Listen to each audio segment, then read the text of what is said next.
CTS 시청자 여러분 반갑습니다. 저는 의정부에서 영광의 빛 교회를 시무하는 정찬숙 목사입니다. 오늘 은혜 받을 말씀은 마태복음 1장 23절로 25절의 말씀입니다. 보라, 처녀가 잉태하여 아들을 낳을 것이요 그의 이름은 임마누엘이라 하리라 하셨으니 이를 번역한즉 하나님이 우리와 함께 계시다 함이라. 요셉이 잠에서 깨어 일어나 주의 사자의 분부대로 행하여 그의 아내를 데려왔으나 아들을 낳기까지 동참하지 아니하더니 나음에 이름을 예수라 하니라. 아멘. 오늘 말씀의 제목은 임마누엘 그리스도인이라는 말씀으로 우리가 피차 은혜를 받고자 합니다. 임마누엘이라는 것은 여러분들이 잘 아는 말씀이듯이 하나님이 우리와 함께 계시다라는 말씀입니다. 12월 달 하면은 연례적인 행사로 예수님의 탄생 12월 25일을 기억하고 있습니다. 우리는 2000년 동안 또 우리가 예수를 믿기 시작해서 지금까지 나이가 많으신 분이든지 적으신 분이든지 1년에 한 번은 꼭 듣는 설교 말씀인 것입니다. 그러면 오늘은 이 말씀 속에서 어떠한 것이 우리에게 지금 적용이 돼야 되나, 또한 무엇이 잘하고 무엇을 준비해야지 되는가를 우리는 피차 상고해 보기로 하겠습니다.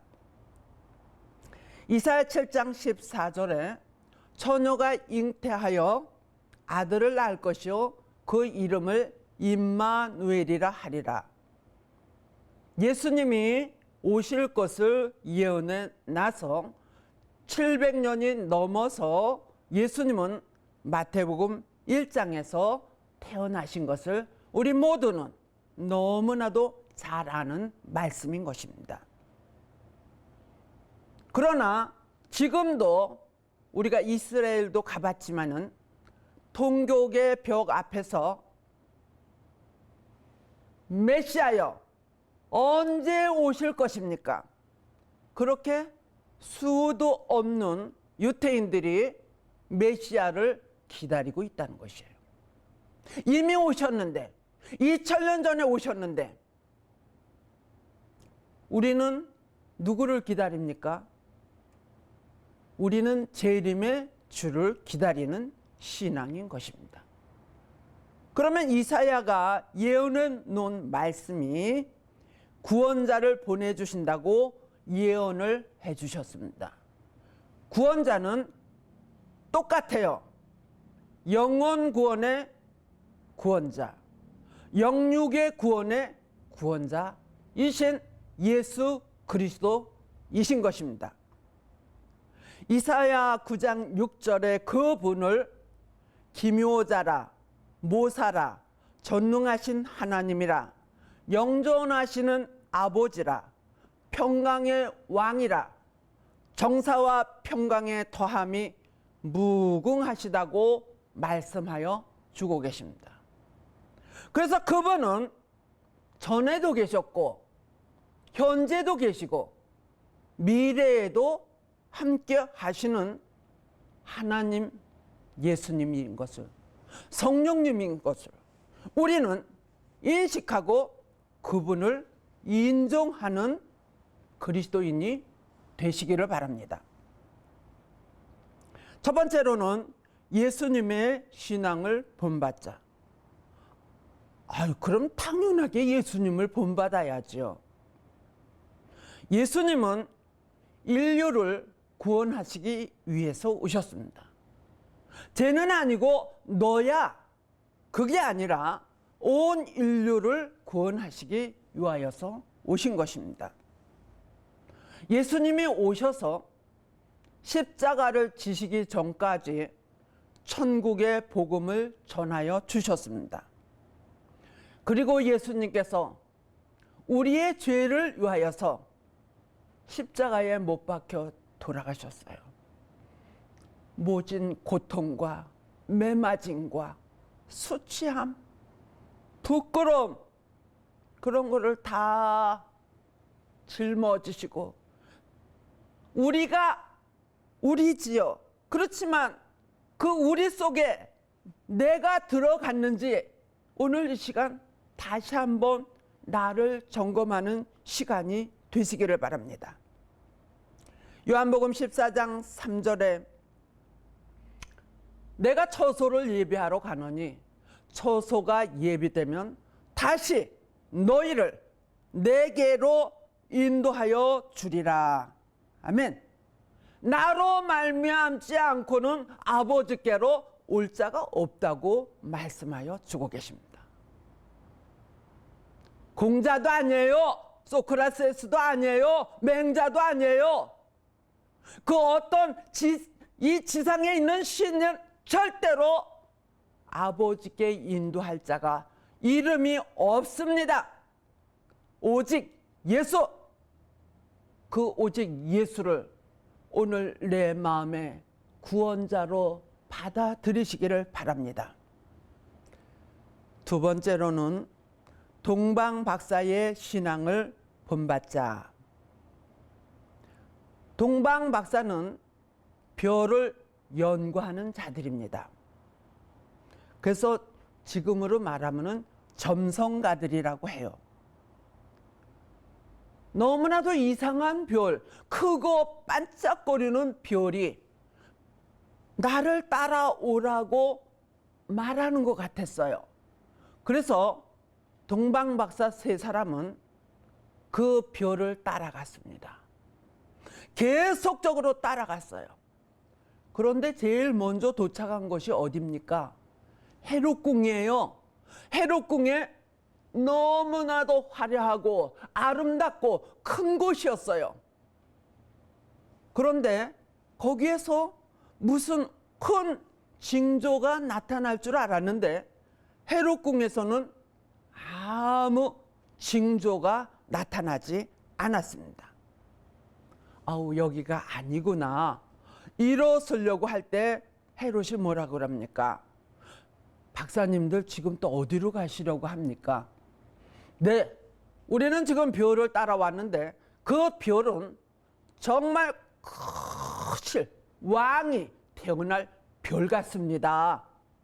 그래서 우리는 그 아기가 어디서 태어나는지 그 별을 따라가는 중입니다. 헤롯은 생각합니다. 내가 왕인데 누구처럼 내가 장기적으로 왕을 해야지 되는데 나보다 더 큰 왕이 태어난다고? 아니지. 마음속으로 아니지 그러면서 박사님들 보고 박사님들 어디에서 그 아기가 태어났는지 반드시 이쪽으로 와서 저에게 가르쳐 주시기 바랍니다. 그랬더니 네, 알았습니다. 그리고 동방 박사들이 떠납니다. 걷고 또 걸어요. 그랬을 때 아주 초라한 곳에 와서 별이 멈췄습니다. 그곳에를 들어가니까 말구육간이고 변 냄새가 나고 춥고 그런 곳에 아기가 말구 위에 누워 계십니다. 직감적으로 그분이 별을 따라오는 주인공이라는 것을 세 박사들은 알았습니다. 선물을 가지고 왔어요. 한 분은 황금을 드리고 한 분은 유황을 드리고 한 분은 모략을 드렸습니다. 주님께 기쁜 마음으로 자원하는 마음으로 아까워서가 아니라 자원하는 마음이 이 속에서 있어서 그 아기에게 무릎을 꿇고 경배를 하면서 드렸던 것입니다. 그래서 아시아의 7교회를 보면은 책망이 많아요. 책망을 하시면서도 권면을 해주셔요. 그리고 한 교회, 서머나 교회는 네가 배고프고 유대인의 해방을 받으며 모든 것이 여의치 않지만 실상은 네가 부유한 자니라. 아멘. 무엇에 부유합니까? 말씀의 부요, 기도의 부요, 봉사의 부요, 배고프고 궁핍해 성도가 없기 때문에 11조가 없어, 감사헌금이 없어. 지금 배고픈 목회자들이 너무너무 많아요. 물론 노숙자에게, 가난한 자에게도 도와줘야 되지만 주님의 일을 하려고 하는, 지금 문을 닫을 수밖에 없는 그런 우리 목회자들, 여러분들 한번 생각을 해보시고 눈을 돌려보시기를 바랍니다. 그 일을 위하여서 또 우리 CTS 방송국에서도 많이 하고 계신 줄로 믿습니다. 마태복음 7장 13절로 14절, 찾는 이가 적은 곳은 생명의 길이라. 넓은 길, 많이 들어가는 그곳은 멸망의 길이요, 좁고 협착하여 찾는 이가 적은 곳은 생명의 길이니라. 아멘. 힘들고 어려운 일을 동방박사처럼 헤롯궁에 머물고 싶었지만은 주님이 인도하는 것이 힘들고 어렵고 찾는 이가 적은 그곳을 저와 여러분들이 눈을 돌려보시기를 바랍니다. 세 번째로는 마리아의 신앙을 본받자. 마리아는 처녀입니다. 그런데 처녀에게 잉태가 되었어요. 그때 당시로 말하면은 처녀가 아기를 뵈면은 돌로 맞아 죽는 그러한 시대입니다. 마리아의 신앙이 너무너무 좋지 않아요? 에스더와 같이 죽으면 죽으리라 하는 그 심정으로 예수님을 뱃속에 넣고 키웁니다. 미래가 어떻게 될지 마리아는 몰라요. 그런데 정원한 사람이 이 일을 알면 어떻게 할까? 그런데 마리아는 예수님을 낳았어요. 낳았는데 또 30살이 될 때까지 입의 문을 다물었다. 주님께서는 마지막 때에 내 품에 누운 여인에게라도 입의 문을 다물어라 말씀하십니다. 왜? 마귀요 사단이가 뺏어갈까 봐. 또 주님의 일을 죽도록 하려고 해도 이 자를 갖다 붙이기 때문에 정말 힘든 이 세상이에요. 마리아는 그래서 입의 문을 다물었던 거예요. 주님이 나에게 어떻게 하실 때까지를 기다렸던 거예요.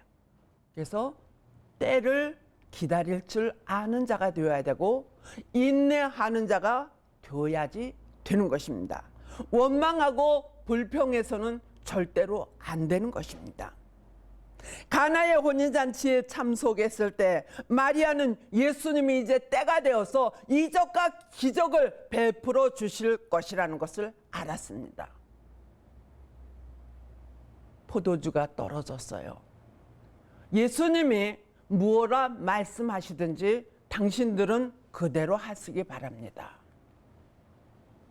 예수님이 6 항아리에다가 물을 가득히 갖다 부으라 그랬어요. 그것이 무엇입니까? 첫 번째 물은 우리의 뭔가 중생하고 죄를 씻는 일을 감당하는 물이었어요.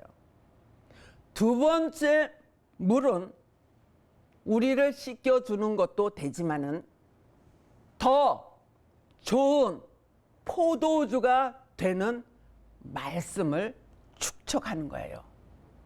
그런데 그것이 아구까지 채워지기 전까지는 너나 나나 똑같은 물이야. 맹물이야. 서로가 서로를 인정하지 않는 그러한 시기를 지나야지 된다는 것이죠. 그러나 말씀이, 알파와 오메가의 말씀이, 하나님의 뜻이 아구까지 채워지는 날은 어떻게 그대는 지난번에 준 포도주보다 더 좋은 포도주를 가지고 있는가? 다른 사람들이 알아준다는 것을 아시기를 바랍니다. 하나님의 뜻이 무엇인지 너희들이 아버지의 뜻대로 행하지 아니하면은 이 불법을 행하는 자들아 내게서 떠나갈지어다. 예수님은 모른다고 하셔요. 이제 우리의 신앙은 마리아처럼 예수님의 혼인잔치에 참석할 수 있는 슬기로운 다섯 처녀들의 신앙이 되어져야지 될 줄로 믿습니다. 네 번째로는 요셉의 신앙을 본받자. 그 동네에서 마리아가 너무나도 하나님을 잘 경외하고 착하고 선하고 아름다운 여인이었어요. 요셉은 그 마리아를 너무너무 사랑하였습니다.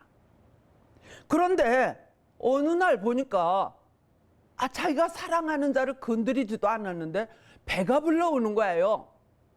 그래서 요셉은 가만히 끊고자 하였다. 만약에 나쁜 사람 같으면은 동네 사람들이요, 내가 글쎄 마리아를 건드리지도 않았는데 누구 아기를 뵀는지 배가 불러오고 있어요. 이럴 수가 있습니까? 이렇게 말할 수 있겠죠? 그러나 마리아를 너무 사랑하기 때문에 요셉이 가만히 끊고자 하였다. 너무너무 착하고 너무 정말 기도하는 요셉에게 천사가 현몽하여서 그 마리아를 데려와라. 그는 어떤 남자를 통해서 아기를 뵌 것이 아니라 성령으로 아기를 잉태되었으니 마리아를 데려와서 아기를 낳을 때까지 동침하지 말아라. 한 방에서 한 이불 속에서 잠을 자는데 어떻게 그 욕정이 안 일어나겠습니까? 그런데 요셉이는 천사가 일러준 대로 건드리지 않았어요. 낳기까지 그대로 순종한 요셉입니다. 오늘 저와 여러분들에게 이해할 수 없는 일들이 우리에게 와요. 그런데 내가 그것을 발설을 하면은 그 사람이 다칠 수밖에 없는 일들이 있습니다. 그럴 때 우리는 어떻게 해야 될까요? 가만히 입을 다물고 그냥 가만히 끊으려 하는 그런 일들이 우리 주위에 있어요. 그것이 큰 일일 수도 있고 작은 일일 수도 있어요. 요셉과 같이 그 상대방이 다치지 않도록 우리도 정말 그때마다 하나님이 지혜를 주시고 순발력을 주셔서 어떻게 말을 해야 될까? 어떻게 행동을 해야 될까? 조심스러운, 정말 기도하는 자에게, 하나님이 마음에 합한 자에게 천사가 와서 요셉처럼 일러 주시는 일이 있을 줄로 믿습니다. 마지막 다섯 번째로 우리의 신앙을, 믿음을 점검하는 시간이 되시기를 바랍니다. 예수 그리스도의 사역처럼 영혼 구원을 위해서, 영육의 구원을 위해서, 알파와 오메가의 말씀을 위해서 전진합시다. 매진합시다. 그것만이 사는 길이에요. 동방박사들처럼 소외계층을 더 돌아보아야 됩니다.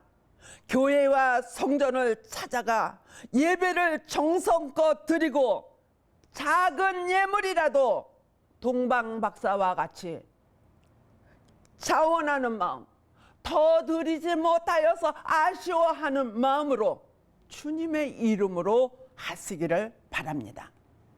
마리아처럼 입의 문을 다물고 때를 기다리며 묵묵히 주의 일을 하는 자들이 되시기를 바랍니다. 요셉처럼 안 좋은 일은 끊어야지 된다 그랬죠. 옛 구습을 벗어버려야지 되는 거예요. 예수를 믿을 때나 예수를 안 믿을 때나 똑같이 세상에 물들어서 살면 안 되는 것입니다. 세상 것을 끊어버리시기를 바랍니다. 나를 죄로 인도하는 그런 어떤 정말 뱀의 그 혀와 같이 놀리는 그러한 것들이 우리들에게 와도 우리는 거기 가지도 말아야 돼요. 하나님의 성령님의 음성을 기다릴 줄 알아야지 내 마음대로 혀에 사탕 발린 것 같이 놀리는 그곳을 따라간다면 우리도 죽을 수도 있고 죄를 지어서 지옥을 향하여 낭떠러지를 향하여 달려갈 수도 있다는 것입니다. 꿈에서, 환상 중에, 기도 중에, 말씀 중에 주님께서 만나 주실 줄로 믿습니다. 알려주실 것을 믿습니다. 이번에 어떤 곳에서 설교를 할 때에 하나님께서 죄를 지적하는 것을 우리는 지난날에 옛 모양의 죄를 지었던 것을 회개해야 됩니다. 그랬을 때 그곳이 울음바다가 되었어요. 우리 모두가 또 하나의 행사처럼 지나가야 되는 크리스마스가 되지 마세요. 우리의 지난날에, 아니 올 1년 동안이라도 내가 말로 잘못한 것이 있습니까? 내가 행동으로 잘못한 것이 있습니까? 남에게 상처를 준 그러한 일들이 있습니까? 회개하시기를 바랍니다. 라오디아 교회에 주신 교훈처럼 더없든지 뜨거운 열정으로 믿음 생활을 하시기를 바랍니다. 성령의 다시금 처음 사랑을 회복해서 뜨거운 마음으로 이제는 호미를 들고 일하는 것이 아니라 낫과 같이 새 타작 기계와 같이 장성한 자로서 주님의 일을 뜨거운 열정으로 하시기를 바랍니다. 차던지 하셨는데 생수의 영으로 머리가 맑아지고 눈이 밝아지고 마음이 밝아지고 시원한 신앙 생활을 하시기를 바랍니다. 자원하는 마음으로, 즐거운 마음으로 주님의 상급을 바라보고 우리 신앙생활, 믿음 생활을 잘 하시기를 바랍니다. 그런데 주님께서 미지근한 신앙이 되면은 믿음과 사랑이 식어졌어요. 평안하다, 안전하다, 그런 신앙 생활을 하는 자에게는 도적과 같이 맞이할 수밖에 없다고 말씀하십니다. 우리 신앙들은 차든지 뜨겁든지 그런 신앙이 되셔서 주님이 오시는 그날에 잘했다 칭찬받을 수 있는 우리 모두가 되어지기를 바랍니다. 하나님께서 오늘도 찾으시는 이 시대의 보배들이 되시기를 주님의 이름으로 축복합니다.